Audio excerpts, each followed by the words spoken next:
Hello po sa inyong lahat na nanonood sa amin ngayon. So another new story na naman po ng OFW ang mapapakinggan natin. So ngayon po, let us all welcome our guest, Ma'am Rona Rivera. So hello Ma'am Rona, pakilala ka naman po sa ating mga tagapakinig. Pakilala lang ako po si Rona Rivera. OFW ng 3 bansa ang napuntahan, pero hanggang ngayon walang naipon. Tapos ngayon, akala ko noon wala na akong pag-asa kasi sa pag-abroad ko, akala ko puro utang. Mag-abroad ako, magbabayad ako ng utang. Ayun, habang lumalaki naman yung mga anak ko, kumbaga maliliit pa lang sila na iwan ko. Alam mo yung pakiramdam na iwan mo yung mga anak mo na maliliit pa lang, tapos ang dadatnan mo sa ibang bansa. Mas lalo experience ko, iniwan ko yung anak ko 8 months old, pero nagalaga ako ng 1 month old. Kung sa inyo na nakaka-relate kayo, talagang mabigat sa dibdib yun, yung talagang iniiyakan mo, especially sa kagaya sa akin na isang single mom. Talagang mahirap. I-sacrifice mo lahat para lang sa kanila, para mabigyan sila ng akala nating magandang buhay, pero nagkukulang pa rin tayo. Mas lalo ako, ilang years na rin ako, umabot ako ng 12 years as an OFW, walang naiipon. Sigurado ko maraming OFW na nakikinig ngayon na makaka-relate kay Ma'am Rona. Sobrang hirap. Actually, hindi mahirap yung buhay OFW. Sobrang hirap. Di ba, Ma'am? So ngayon, may tanong ako sa iyo, Ma'am. Dahil sa mga napagdaanan mo na yon, pero ano ba yung pinakamabigat na talagang nag-push sa'yo na, ay hindi, kailangan talaga maghanap na ako ng dagdag na pagkakakitaan? So ano ba yung naramdaman mo or na-experience mo, Ma'am Rona? Ang naramdaman ko po nung time na yung GM is lubog na ako sa utang. Tapos napagtanto ko na lumalaki na yung mga anak ko. Tapos sabi ko, ilang years na ako dito sa ibang bansa. Sabi ko nga, lumipat ako ng bansa dito sa Hong Kong kasi galing din ako ng Malaysia. Sabi ko, lumipat ako sa mas mataas yung sahod. Kaso nga lang, ang nangyari po, GM, mag-8 months na ako dito sa Hong Kong. Sabi ko, bakit wala pa akong naipon? Kasi ang natira lang sa akin, resibo sa time na rin na yun. Kaya, yun yung talagang nagtulak sa akin. Sabi ko, lumalaki na yung mga anak ko. Kailangan ko ng extra income. Sa totoo lang naghahanap din ako sa time na yun. Kaso nga lang, ano kaya ang magiging negosyo na maisasabay ko sa trabaho ko? So ma'am, paano mo naman to nakita para at least yung mga nakikinig sa atin ngayon na naghahanap din talaga ng extra na pagkakakitaan nila, paano mo ba to nakita? Nakita ko itong negosyo to dahil din sa kagustuhan ko na magkaroon ng extra income. Sa time na yun, nagsimula na yung pandemic, kaya talagang sabi ko, paano na ang mga anak ko? Hindi na sila makakalabas, wala akong may papadala para sa kanila. Doon din ako talaga nag-isip, ano kaya ang pwedeng maidagdag ko na pwede kong may sabay na negosyo. Yun yung time na nag-i-scroll din ako sa isang Facebook ad, sabi ko, ay, ganda to. Tapos na-accidenting clinic ko, pero yung time na yun, pinag-pray ko yun habang ako'y nagko-compute din sa maraming resibo na naipadala ko. Sabi ko, Lord, kulang pa rin yung naipadala ko. Kaya sabi ko, gusto kong extra income. Nung time na yun, nag-i-scroll ako, na-click ko yun, kaya laking pasasalamat ko rin sa mga taong nag-assist sa akin hanggang sa nag-start ako. Nung napakinggan ko talaga yung business presentation ng ating mentor, GM Visa, talagang sabi ko, wow, ito na yung makakasagot sa talagang kakulangan ng makakasagot sa mga pangangailangan ko as a single mom. Wow, so talagang unang sa Facebook lang, no, nag-scroll ka, nakita mo, tapos unang attend mo lang, naramdaman mo na talaga kasi pinag-pray mo, tama?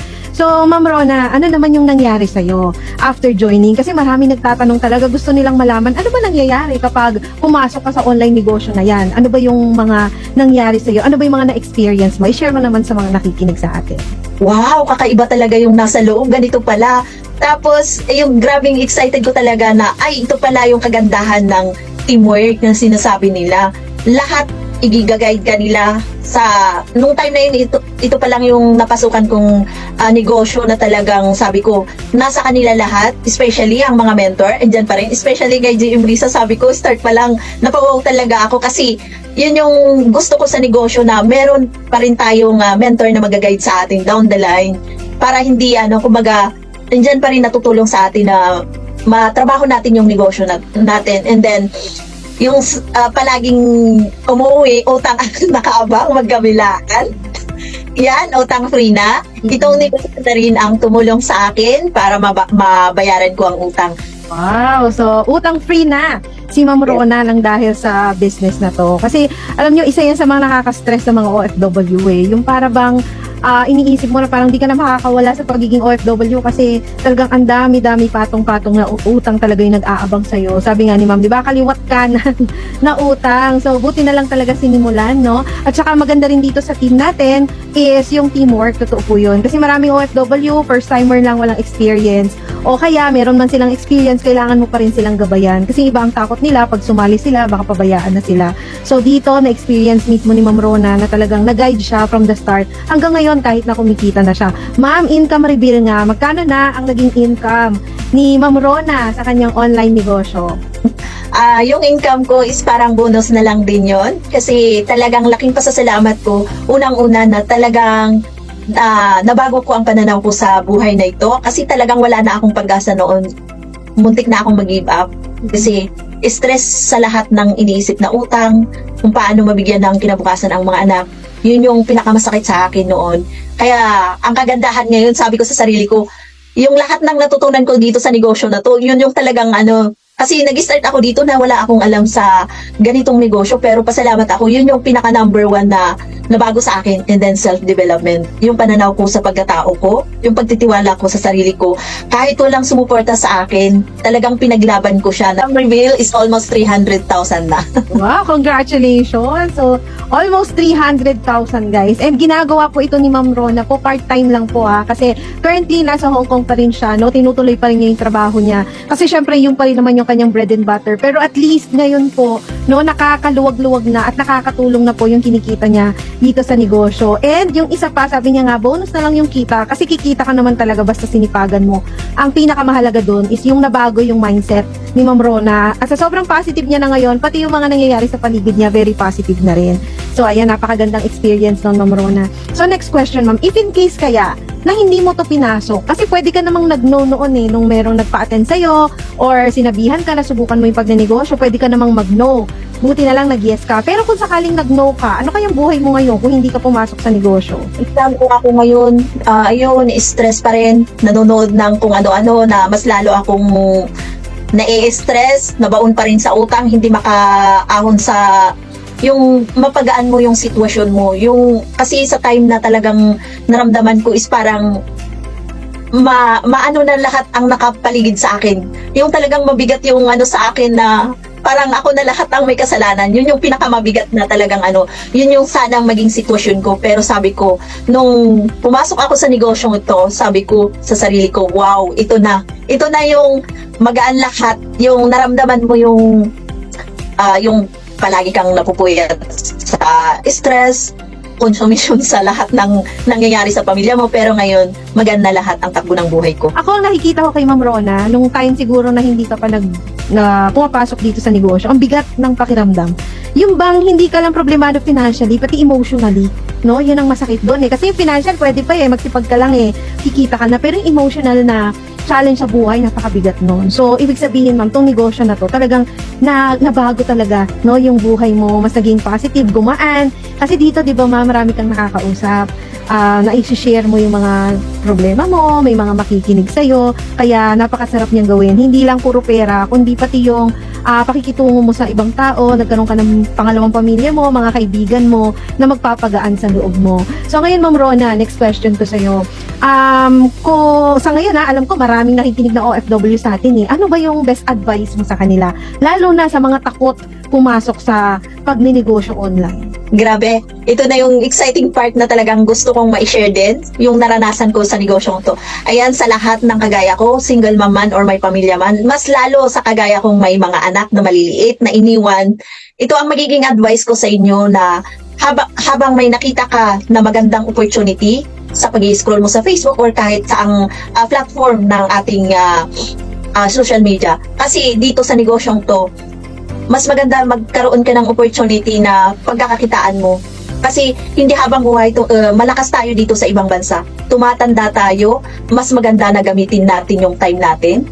Especially kahit nasa gilid tayo or sa park tayo, pwede nating magawa yung negosyo natin.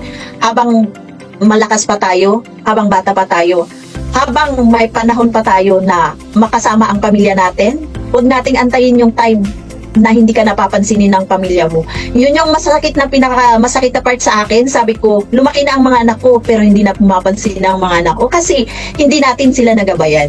Kaya habang maliit pa ang mga anak natin at may chance tayo na kahit saang negosyo, basta magkaroon tayo ng extra income, especially explosive marketers, talagang dito lahat ng sistema may guide ka at ang ating mga mentors. Kasi kung sasabihin natin na atsa ka na, wala nang susunod pa. Dito habang meron, grab na ang opportunity. Kaya habang may panahon tayo na makasama natin, makabanding natin ang pamilya natin. At makasama natin at magabayan natin, especially ang mga anak natin, starting 5, 6, 7, 8, 9, 10, paglaki nila. Kasi pag naging teenager na sila, may kanya-kanya na silang pag-iisip. Kaya yan ang magiging advice ko. Kaya talagang grab na ang opportunity. Pag nakita mo itong video na to, click mo na yan. Kasi pag nag-click ka dyan, hindi ka na magsisisi kasi maigagayad ka at matutulungan ka ng explosive marketers. Wow. So, overall, ang talagang advice no ni Ma'am Rona is grab the opportunity. Kumbaga, sunggaban mo na, wag mo nang patagalin kasi kailangan mo to eh. Alam niyo, sa totoo lang, kung hindi niyo po kailangan ng dagdag kita, ibig sabihin nun, sapat na yung kinikita mo, maaaring nasa Pinas ka na eh. Pero kung hanggang ngayon nasa ibang bansa ka pa din, ibig sabihin kulang pa rin. Hindi ka pa rin makauwi para makasama mo yung pamilya mo. So wala pong masama sa pagdagdag ng pagkakakitaan. At ang maganda pa dito sa ginagawa po namin, pure online lang, pwede nyo gawing part-time. Okay, hindi siya makakaabala sa trabaho ninyo kasi more on online talaga siya. Cellphone lang po talaga yung gagamitin at ituturo sa inyo step by step yung gagawin ninyo. Kasi napaka-importante talaga ng oras na dapat kasama nyo po ang mga anak ninyo. Kasi ako personally nangyari yan sa akin. Baby pa lang. Okay, kapapanganak pa lang ng mga anak ko, iniiwan ko na. Kaya hindi maganda sa isang pamilya yung magkakalayo kayo eh. Kaya lang no choice tayong mga OFW. But today, or now, sa panahon ngayon, may choice na. Pwede ka nang mag-online negosyo. And ma'am, ito, tanong ko sa'yo, ano ba yung pinaka nagustuhan mo sa team natin, which is Explosive Marketers? Ayan, ang pinakagustuhan ko talaga, dito talaga akong nai-excited. Dito ang grand mentor natin, GM Risa, ang explosive marketers at ang ating grand mentor, GM Dennis. Grabe. Sabi ko nga nung nag-join ako, wow, sa pagbabago ng pagkatao ko, GM Dennis, sa learnings and especially pag kasama na rin yung self-development ko is kasama ang ating grand mentor, GM Risa, sa explosive marketers. Ito ko yung mga mentor na maaawa sila sa atin, natutulungan tayo. Iga-guide tayo hanggang sa kumita tayo. Ngayon, sabi ko, naka almost 300,000 ako, pero andyan pa rin sila, nag-guide sa atin. Grabe yung learnings. Ang pinakamaganda talaga na nagustuhan ko is yung system. Sabi ko, busy ako. Pwede kong maisabay sa gabi, yung after ng work. Kung may free time naman ako sa araw, pwedeng 1 hour, 30 minutes, pwede nating gawa yan. Kasi kung hinahanap natin is traditional, mahirap, kailangan ibigay mo yung buong araw mo. Kaya dito talagang ang sistema at ang explosive marketers lang ang makakapagbigay ng maraming learnings. And so, talaga ang maganda lagi yan sa mga nai-interview ko, yung system talaga. Kasi sabi ko nga, yung system ang magpapadali para sa inyo na magawa yung negosyo ng tama at mapabilis din po yung result ninyo. Kasi pag walang sistema na bagay sa OFW na busy kagaya po ninyo, hindi nyo rin po magagawa talaga to. Okay? Marami to pong magandang pagkakakitaan online. Kaya lang ang titingnan nyo is kung magagawa mo ba sa sitwasyon or oras na meron ka lang bakante. So si Ma'am Rona, 1 hour, kahit nga 30 minutes lang, no? Kasi sa team support talaga na ang daming tutulong sa'yo kapag hindi ka free, meron ka mga kasamahan na pwede kang tulungan, no? Sa mga gawain mo dito sa pagnenegosyo. So ma'am, ano naman ang pinaka nagustuhan mo kay Grand Mentor Riza Garcia? Yung parang nanay talaga, nasabi ko, thank you Lord, binigyan mo ako ng nanay. Yun, yung nanay talaga sa team na kahit anong mangyari, andyan pa rin siya. Kumbaga, siya ang nagpapalakas sa mga partner niya sa negosyo. Talagang parang nanay siya na pag may mali talaga, may mali ako, sabi ko, ito na si GM Risa, papaluin ako. Pero thank you so much talaga, GM Risa. Doon ko talaga na-improve yung pag-ano ko sa sarili ko kasi talagang tahimik din ako. Yung hindi mo talaga ako pag hindi mo ako kakausapin, hindi mo talaga ako makakausap. Pero dito talaga ako nag-improve dahil sa tulong niyo po. Thank you so much, GM Risa. Ang daming sabi ko nga ng time ko, I'm lucky for GM Risa because andyan sa kanya lahat yung maituturo niya talaga yung pinaka-best na kung may mali man siya na nagawa sa negosyo, ayaw niyang maulit sa atin. Ayan, thank you so much po, GM. Yes, grabe naman yun. Thank you so much. Nakakakilig yun grabe, totoo po yung sinasabi ni Ma'am Rona na ako po typical talagang nanay po sa team na to. Papaluin ko talaga. Hindi po pwede sa akin yung mali, ikukonsintihin mo pa. Hindi po, okay? Pag mali, okay, kailangan itama mo yan. So, walang kinakampihan. Pag mali, pinagsasabihan para itama. And true, totoo po yun. The best teacher talaga is experience. So, na-experience ko na yung mga mali na yon, na-experience ko na yung mga trials and errors na yon. Kaya andito ako as your grand mentor na ituro na po sa inyo or ilatag na po sa inyo yung mas tama at mas madaling paraan. So, ayan, thank you so much, Ma'am Rona, ha.